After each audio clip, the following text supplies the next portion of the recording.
Hi, I'm Helen Bauer, and this is the Heart of Hospice podcast. The Heart of Hospice podcast is your source for compassionate and informative discussions about hospice and end-of-life care. I'm a certified hospice and palliative care nurse with over 15 years of experience. Whether you're a caregiver, someone with a serious illness, or you simply need to know more about hospice care, this podcast is for you. Join me as we explore all the aspects of hospice, from the details of caregiving to the emotional and spiritual dimensions of end-of-life journeys. For more resources and to connect with me, visit theheartofhospice.com and find us on Facebook, Instagram, and LinkedIn. Keep listening for today's episode.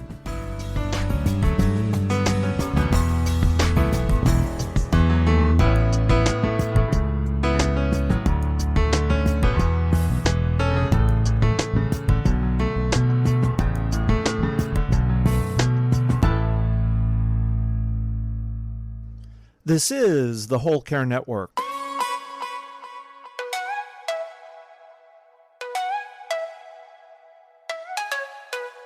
Helping you tell your story one podcast at a time.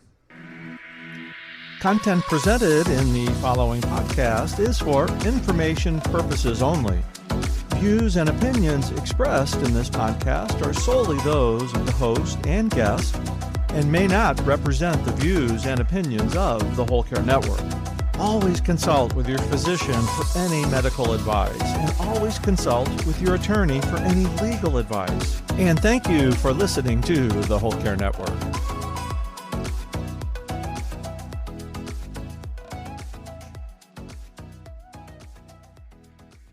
Hi, this is Helen, and I'm here to share some exciting news with you.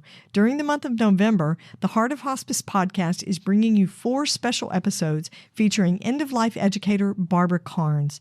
Barbara is going to be sharing stories about her hospice career that you've never heard before, talking about the lessons she learned along the way and her dreams for hospice in the future. She'll also be talking about her personal caregiving story and her grief journey following the death of her husband. Each episode will be published on Mondays during the month of November, which just happens to be National Hospice and Palliative Care Month and National Family Caregivers Month. You can hear the first episode on Monday, November 4th, so be sure to like and follow the podcast on your favorite podcast platform so you won't miss an episode. I want to thank my friends at the Death Deck for sponsoring this special series with Barbara Carnes. Be sure and check out their newest product, the End of Life Deck. With a casual tone and open-ended questions, the End of Life Deck makes starting conversations about what matters most a little easier. Visit thedeathdeck.com to learn more. This episode is sponsored by Hospice Navigation Services. When you need information about hospice, Hospice Navigation Services can help. Our team of experienced hospice navigators is here to offer one-on-one consulting sessions by phone or video. You can book a complimentary 30-minute session when you need general information, or book a 60-minute session when you have in-depth questions or need to troubleshoot your current hospice care. It's your journey. Hospice Navigation Services can be your guide. Visit theheartofhospice.com to schedule your hospice navigation session today. My guest today, Isaac Lien, is the co-founder and chief AI and product officer for GrandPad. When Isaac's grandmother became unable to use email and Facebook, Isaac and his father Scott were motivated to create GrandPad's senior-friendly, solutions-focused tablet. Isaac is always working on innovative ways to keep older generations connected to their younger family members. Grandie, or Grandie Chat, is a conversational interface on the GrandPad that allows the user to ask questions or give commands. This is a great feature that's really helpful for people who have visual impairments. Grandie also creates a customized response to the user and adapts to the language that's being used, so it's able to connect older adults with their family so that no one feels alone. If you're interested in GrandPad, you can watch a webinar to discover all the unique features of the GrandPad, just a short webinar. You can go to grandpad.net/THOH to watch your webinar and check out all the features that GrandPad has to offer. Sit back and relax. Here is my conversation with GrandPad co-founder Isaac Lien.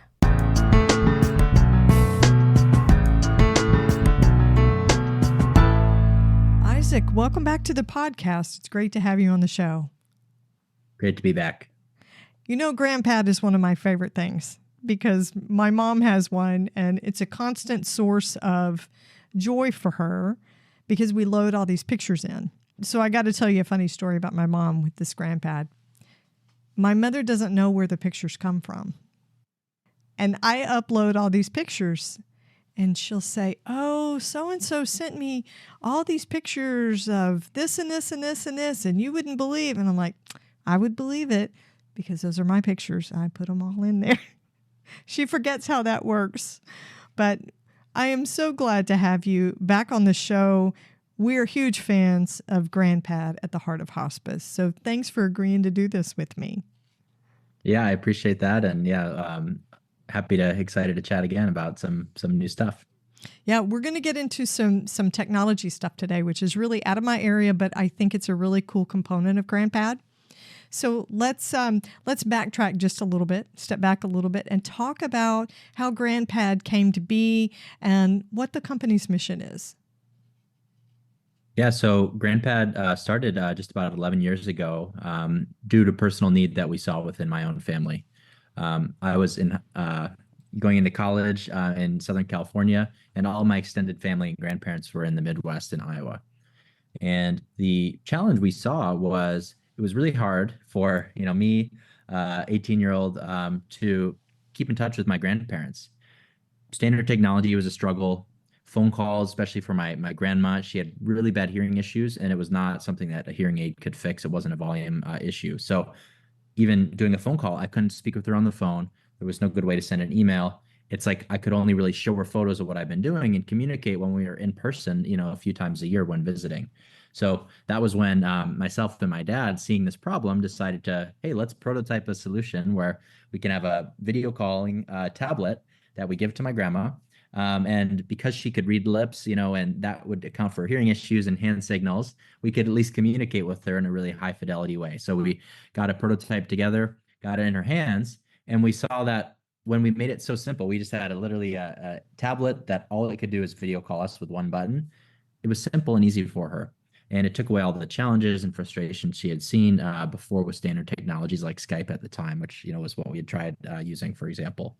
So out of that, need and solution we were able to kind of cobble together, we saw and we shared with others, in our lives. And we saw that this was a big problem facing many families, that their grandparents or that elder generation was being left out by technology that frankly wasn't designed for them. So that was when we decided, hey, let's actually build a solution and turn this into a company and help out the millions of people like my grandma. You guys have the 20, 30 somethings that are doing your designs, but you have sort of a steering committee. Is it the senior advisors, grand advisors? Grand advisors. Grand advisors. Tell me about that group of people, because it's kind of unique. Yeah, so like you said, our team, we're not in our 80s, 90s, and 100s, which is what most of our users of GrandPad are. Therefore, we don't pretend to think we can know what's best for them. So we don't make that assumption. Instead, we bring those folks into our design process. So we have a team more than 10 grand advisors. They're 80s and up, even some into their hundreds. And we get their feedback every step of the way with ideas, get requests and ideas from them, show them prototypes. They each have two GrandPads. They have the real GrandPad and the test GrandPad that we're always pushing updates to and showing them new things. And we're constantly getting their feedback and advice. And that really helps us build things that work well for that group. They're part of our design and product team, just like the rest of us. And, they are fundamental to our ability to build products that actually work for this group rather than what, a 30-year-old wants for themselves is going to be very different from what a 90-year-old wants. Right, right. So this is a very specialized product, and you're basically testing it with people who know exactly what this age group needs and wants. Exactly. So one of the components on the GrandPad is sort of newer, it's different, and it involves AI. And I want to talk about that today because AI is the thing these days, right? In 2024, it's the newest technology and it's growing really rapidly. There are people that have concerns about it and how it's being utilized and will be utilized. I want to make sure that we emphasize the safety features of GrandPad when we talk today, Isaac, because it is a huge thing with older adults. Online, web-based services, robocalls, scams. And I think your grandmother was a cautionary tale because she was scammed, wasn't she? Yeah, she was at the Western Union about to transfer the money, and some local people in her town were able to talk her out of it. But it was a very traumatic experience. It was the classic granddaughter's in New York City. She's in jail and needs bail money, and they were calling her, and she thought it was her own granddaughter, and it was a horrible, horrible emotional thing. The money, even if she would have lost the money, it was the emotional feeling of I've been tricked. What's wrong with me kind of Right. feeling. And she had that, and it, really ruined our family Christmas because it was right leading into that Christmas time. So yeah, it's a horrible thing that we take very seriously. Yeah. And we had the same thing happen with my mom. She was scammed out of several $1,000s. She made several wire transfers at Western Union. And it was the exact same thing. My grandson's gotten into some trouble. He needs money. Please don't tell my parents. So it was this huge secret. And then when she realized she'd been scammed, at first she didn't even believe us until they brought my nephew to her house and said, he's fine. He's right here with us. And then, of course, she was horribly embarrassed. So GrandPad is a secure device. And I think that's a huge benefit, that safety component. So let's talk about the AI app, which you guys call Grandie or Grandie Chat, I think. Is that right? That's right. Yep. So tell me what Grandie does. So Grandie is a friendly digital assistant that lives on the GrandPad. We personify Grandie as this cute owl character. So it's a little blue owl that's on your screen, and you can talk with Grandie in a very lifelike way. You just speak to it and it speaks back. You can talk to it completely naturally, unlike Alexa or Siri or other things where you have to give it very specific commands. You can just talk with Grandie in a very free form and kind of off the cuff way. It has amazing understanding of English and dozens of other languages, whether it's Spanish, Chinese, or other languages that our users are speaking and using their GrandPads in. And it can help you look up things. It can be a conversational buddy. It can look up news, weather, etc. And we think of it as it's a conversational interface for your GrandPad. So we have kind of a visual interface by touching, tapping. Grandie unlocks that conversational interface and allows you to use it just by voice. And we found amazing feedback thus far. We've really invested in the safety, in the way that it works, the technology as well. And from an accessibility perspective, it's also very exciting because many of our users, as we age, we have things like macular degeneration and other, visual challenges that eventually happen to many of us. And we have users who, like one of our users, John, he's, has no cognitive impairment or challenges. He actually had an iPhone, MacBook Pro. He can still use them if his vision allowed him to. So now he uses GrandPad with Grandie, and he just talks with it and looks up things about his hobbies and passions and history, etc. And he's actually able to use the technology. It's not his mind that's causing the challenges or even his dexterity. It's his vision, and he can barely see the GrandPad screen, but he can talk with Grandie on it. So we think it unlocks many, many use cases, and we're excited to continue building on this platform of a conversational AI powered interface. That's very cool. So I tested Grandie this week with my mom and my brother, because my mom doesn't manage the GrandPad as well as she used to. I don't think she's going to be able to use a new app on the GrandPad because she just doesn't do change. She doesn't do new stuff and incorporate that into her routines. But we asked it a few questions. I know it doesn't answer personal questions. My brother tossed out, how tall am I? And of course, it won't identify that. It says I can't access that information. But we asked a few questions, and my mother was just amazed that this device was answering her. She thought that was so cool. So when it comes to safety features, what does GrandPad have and what does Grandie have that protects the users? Yeah, it's a great question. So I think of it in layers of safety.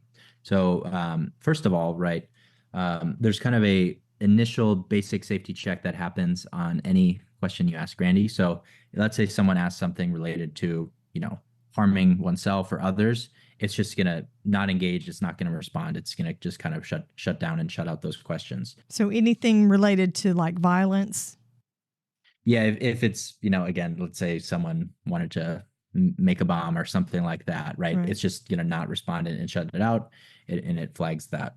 Okay. So those things won't go through the filter.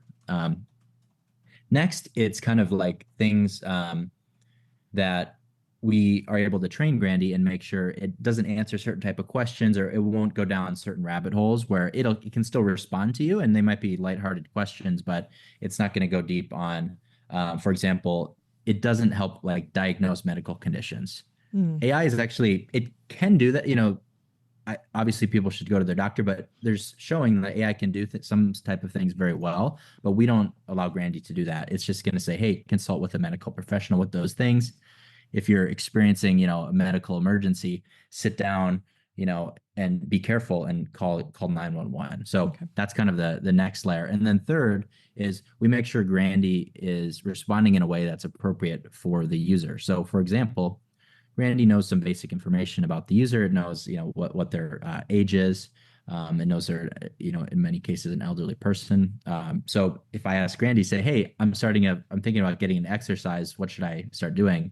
It's not going to recommend a 98-year-old to go and start running a marathon and doing CrossFit and things like that. It's going to give, ideas. It'll say, hey, check with your doctor first, but there's things like chair yoga or Tai Chi that can be really healthy activities for people who are, in your situation, starting to exercise. So we think of it in those layers. And then finally, just like everything else on GrandPad, you can turn on and off the features. So let's say someone is in a very deep stage of dementia, and either something new is going to be a challenge, or it's just them talking to the machine, or like talking to an AI could just cause problems. So is there any concern? Yeah, no problem. Just turn off that feature. We don't want to force anyone to use something that they're not comfortable with. Sure. And so we think of it kind of in that way of all those layers. So how easy is it, or what's the process if you want to disable Grandie or one of the other apps? How do you go about doing that with GrandPad? Yeah, so it's super simple.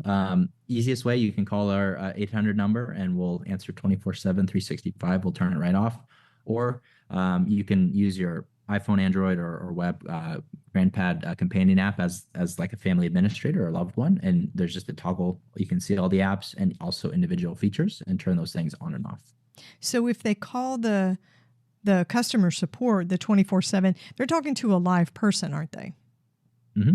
Yep, exactly. Yep, there are employees here in the U.S. So is the customer service agent going to talk you through deleting the app yourself, or can they actually turn it off remotely for you? Yeah, they'll just go ahead and do it. If someone wants to get a tutorial, we're happy to walk them through. But we find oftentimes people want good old-fashioned customer support, and we just take care of it. So that's the easiest way for most people. Yeah, one-stop shopping. Yeah, I get that. Mm-hmm. We're going to break for just a minute. This isn't the end of the episode. There's more to come, so stay connected. When you need information about hospice for yourself or someone you care about, Hospice Navigation Services can help you navigate hospice care for the best end-of-life experience possible. If you're walking this journey and need the help of an experienced guide, Hospice Navigation Services is here for you. We understand the importance of having a guide who can provide personalized, unbiased support. Our team of experienced hospice navigators is here to offer one-on-one consulting sessions by phone or video. Whether you need information about how to start hospice services or guidance for your current services, we're here to listen and provide compassionate support every step of the way. You can book a 30-minute free navigation session with an experienced hospice navigator when you need general information to start your hospice experience. Book a 60-minute hospice navigation session when you have in-depth questions about hospice or need to troubleshoot your current hospice care. You deserve compassionate support and guidance for your end-of-life care. It's your journey. Hospice Navigation Services can be your guide. Visit theheartofhospice.com to schedule your hospice navigation session today. What makes Grandie different? I mean, I know you've got some safety features and some filters, but what makes Grandie different from other AI-enabled companions? So Grandie we actually have a pending patent on what makes Grandie different. So Grandie is designed to really understand you and be empathetic towards you as the GrandPad user. So that means things like I already mentioned. It knows, it knows your name, of course. It knows your age. It knows where you're kind of geographically located. And the whole training of how Grandie behaves is different from something like a ChatGPT. ChatGPT, it's super useful. I use it every day. It's very computer-like. Right. So some examples of how it's different. I can ask Grandie, hey, Grandie, how are you doing today? If I just want to have a conversation, and Grandie will tell me about its day. Again, it's this fictional owl character, so it'll talk about its life as an owl in the forest, etc. And it'll ask me back about my day and engage in a kind of empathetic and continuous dialogue. Grandie's also trained to know that some of our users have cognitive impairment, so the questions they're getting may be repetitive or maybe, something that someone without cognitive impairment wouldn't ask. It has empathy for that. And it's not going to come back and say, oh, you just asked me that, or you called me the wrong name. It's not going to, do things to make the user feel like they've done something wrong. But it might be just the fault of some cognitive decline. And then additionally, apart from its personality, Grandie will continually, and we're continuing to invest and build this out, be more customized and bespoke for the user. So what do I mean by that? I mean that over time, Grandie will speak to the user in an accent that's familiar to them, right? I'm from Minnesota. We speak in a kind of a funny way. And Grandie will be able to speak in a Minnesota accent that's colloquial to the user. It will be able to use local dialect. So again, in Minnesota, we have funny sayings. It will be able to use those things. So it's the dialect and accent, which we find when people have hearing loss or cognitive impairment, you're more comfortable speaking with people who are, like the people in your town or city sound like, versus someone who has a totally different accent and dialect and way of speaking. So things like that, we're going to continue to add, where Grandie is totally customized and bespoke to you and what you need it to be. Some people might want it to be very chatty with them. Some people might just want it like an Alexa, where it just kind of does what you ask it to do quietly. So that's kind of what we're investing in on top of the safety features. And then thirdly is this connection to the private family network. So GrandPad ends up being the center of the digital life for many of our users. It has their contacts, it has their music, their photos, etc. Grandie is now within that walled garden, and over time we'll add features where I can say, hey, I want to see photos from my granddaughter's, second birthday party. And it knows who your granddaughter is. It can find those photos because they're in your network, and it just pulls them up. You don't have to, log into other services or go on Facebook, and it's all within that safe, secure network. So those are kind of three things that make Grandie really unique. And we're going to continue to build and invest in all three of those categories. Well, being from the South, I like to think that I don't have much of a Southern accent. I've been told that I do, but that's pretty cool that Grandie would be able to mimic that, because for my mom, with her dementia, that, I won't say dialect, but that style of speaking is familiar to her. She's lived here almost all her life. And I can imagine that would be not just familiar, but comforting, right? Connecting, creates connection like that. And of course, the safety feature of the way you described it as a walled garden, that is a huge thing that's very important. There is nobody in that family network on your GrandPad that you have not invited. There's exactly nobody coming from outside. There's no way to access that, which I think is really cool. So a question, Isaac, about talking to Grandie. So there's no format for it. You don't have to say, hey, Grandie, like you say, hey, Siri. It doesn't rely on the inflection of your voice or anything like that. Yeah, so the way it works right now, you just click the Grandie button on your GrandPad, and then you can talk with it. You can ask really long, rambling questions. So one question I like to demo to people, I won't show it live here, but I'll say, hey, Grandie, I'm planning a birthday party for, or you don't have to say, hey, Grandie, but hey, Grandie, I'm planning a birthday party for my neighbor. She's turning 85. I want you to plan a 3-course meal we can eat. Give me the recipes for each item. You should pick a theme for it and pick some music we can listen to that ties in with the theme. And they should have been the song she would have listened to when she was maybe, 20 and 30. She used to go dancing during that time in her life, I know. So help me plan that whole party. Oh, and it will. Super so you complicated. can ask a question that complicated. And it'll come back and say, oh, yeah, I recommend a, classics garden party. You can listen to these, these 5 songs. We're going to pair this food with it. I could have mentioned people had food allergies, and it'll account for that. You can do really interesting, complicated questions like you would ask an amazing, real assistant. You can even ask and tell Grandie and say, Randy, I have these items in my fridge. I want some ideas for what I can cook for dinner tonight. And it'll say, "Oh, how about this or this?" I say, "Sure, let's do that one." Okay, here's the recipe. So it's really amazing what it can do. I think the interesting thing is we need to figure out ways, like most people don't imagine they can ask those things because that's so much more capable than what, maybe some of our users have used Alexa or Siri a little bit. Um, we try to make those things discoverable. So in Grandie, there's a topics button, and you can click on topics, and it starts a conversation and goes down a path. So for instance, you can click on the trivia topic, and then Grandie can either give you general trivia or to say, "Hey, I can do general trivia," or if there's a topic you love, let me ask you trivia about that. So I think about my grandpa. He collected and loved B John Deere tractors. And the unfortunate thing is, as he got older and some of his friends passed away, there weren't many people who he could talk to about these tractors, right? I would talk with him about it, but I didn't, know, I didn't have expertise. I couldn't contribute much. Right. With Grandie, he could have played trivia games. He could have chatted about all the details of the history of these tractors, learned from it, etc. So it's really amazing the breadth of what you can do with these things. And really, it's about helping the user discover those things and unlock those interesting use cases that are there. That's so cool. I would never have thought about using it that way, but I love that. I might have to call my mom and get her to tell Grandie what I have in my fridge and see what I could come up with for cooking. So AI is new. It's foreign to a lot of people. It's kind of intimidating. So with the senior users that you've got, you have to admit that they probably weren't too concerned about whether you had the latest AI technology on the GrandPad or not. Why did GrandPad want to include it? So one of the things we've been focused on from the beginning is bridging the digital divide. And AI and all the capabilities it has, things I've described here and things that it will be able to do, they're so transformational, they're so empowering.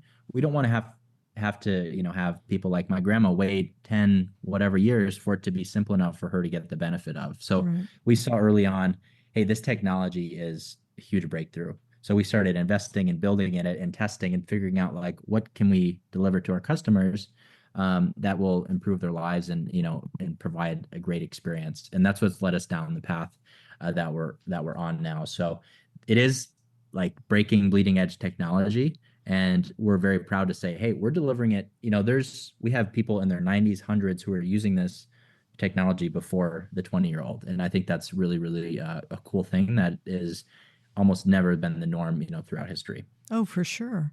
So what kind of feedback do you get from users about Grandie and Grandie Chat? Yeah, so some of the initial feedback that we got was when we launched Grandie, it really had all the conversational things. It could chat with you. It knew about different topics, but it didn't have real-time information. So the funny thing was, it could do all those recipes and hobbies, etc., things I described, but people would sit down and say, "Hey, what's the weather? What was the score of the football game last weekend?" And it would fail those types of things because it has this corpus of knowledge, but it didn't have up to the day knowledge. They were asking it more Siri type questions. So one, we added the topics, which helped them discover all the cool things that it can do. So now people enjoyed those, but we also wanted to make sure someone who's brand new and is expecting like a Siri or an Alexa that it can perform those tasks as well. So we recently added, now you can ask it the weather. Now you can ask it real-time information. You can look things up, who had the most medals at the Olympics, things like that. So it can do all those things. And that's been a really nice part of the feedback. Another thing that was, I guess surprising and really interesting is we found that users really appreciate the way Grandie listens to them very carefully and has deep empathy for what they're saying, or its responses are very empathetic. So what do I mean by that? One of our users, he's in his late 80s, and he has a really bad back problem, as many older people do. And his back just is kind of continuously hurts. He takes medicine, but it's just kind of going to be an ongoing chronic problem. And for him, and he's told me this, being able to just complain about that and have an empathetic reply is very therapeutic to him. Wait. Say, so he complains to Grandie? Yes. I definitely need to teach my mother to do that. Yeah, and it's a funny thing because he, and I say, "Oh, well, what about your wife or your kids?" He goes, "Yeah, I have." And they just get frustrated with me, and I feel like I'm bothering them, and they're annoyed with me. And my kids are like, "Yeah, Dad, 87, of course your back hurts. Like, what am I going to do about it? So that creates a problem. So for him, it's this outlet. And again, he knows it's not a person. He knows it's, he actually doesn't want to be complaining to a person because he knows it bothers them, but he can complain to Grandie. He'll say, "Oh, I'm so sorry. That must be so hard. Tell me more about it or whatnot." So things like that were surprising to us, but it's also a really cool use case because again, he's surrounded by people. It's not a problem of he doesn't have people in his life to help him. It's just that's something he wants to just vent about it, and Grandie can be there to help him do that. That's amazing. That is truly amazing. I would have never thought to use it for something like that. Isaac, can you share an anecdote, a personal anecdote about something that highlights the impact of your work? Because you guys have been doing this for a while. How have you been impacted? Share something with me. Yeah, that's a great question. Let me try to think of some really standout example. Well, one thing when I think about like what I'm proud of with our company and what we've built is now it's at least 3 or 4 people have had GrandPad included in their obituaries, where it's literally mentioned and say their favorite thing to do was to do video calls with all their grandkids around the world on their GrandPad, things like that. And to me, that's probably the most meaningful thing I've kind of seen and experienced, where that product is so important to them. That was like an amazing part of their life that helped them at, during the late stages of their life. Another thing that was really meaningful, when the COVID pandemic broke out in the US, like early days of 2020, when we still didn't really know what was going on, there was the senior facility, I believe, in Washington that was like the kind of ground zero that everyone was following in the news. And it was this national story. They locked it down. And actually, there was a GrandPad, one that one user had in that facility. And that was the only way they were able to see their family, because it was an older person. She didn't have an iPhone or way to video call. Yeah. And they were able to use it to still talk with their family. Many people in the facility actually kind of would borrow it and use it to communicate with their own family members. So things like that, where we've been able to be there for people, at challenging times of their life or at the end of their life when, those personal connections are most meaningful. That's what really inspires me to keep looking for ways to build great solutions for our users. The mention in the obituary, that's huge, Isaac, because that's not just a product. That's not just a service. That's legacy. That's describing legacy, which is what you guys have built. Maybe that wasn't your original intention, right? Because it's a business. Mm-hmm. But what a nice side effect.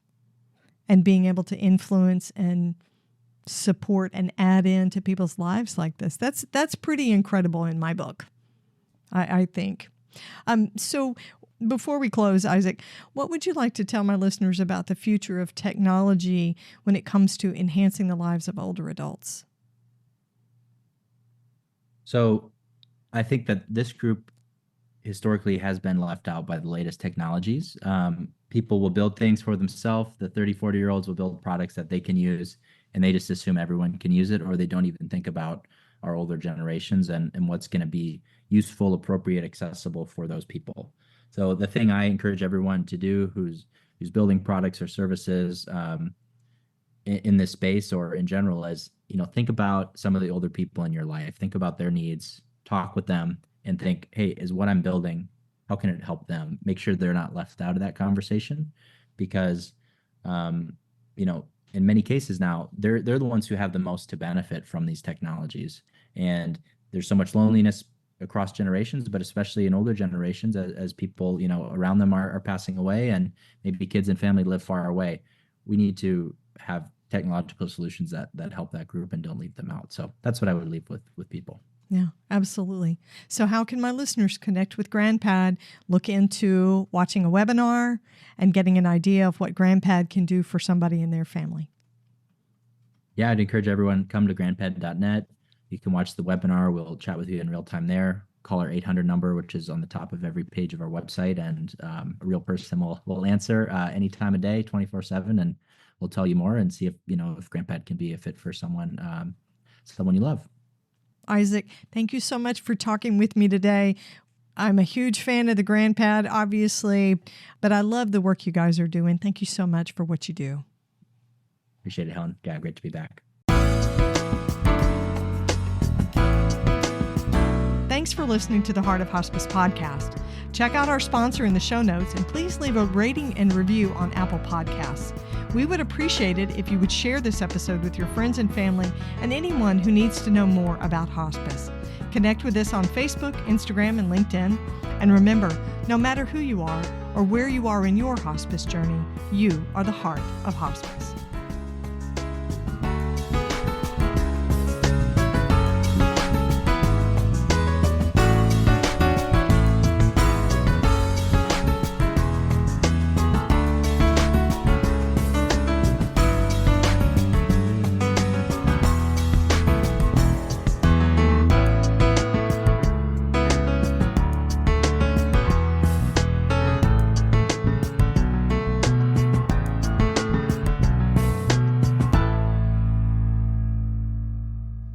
This is the Whole Care Network.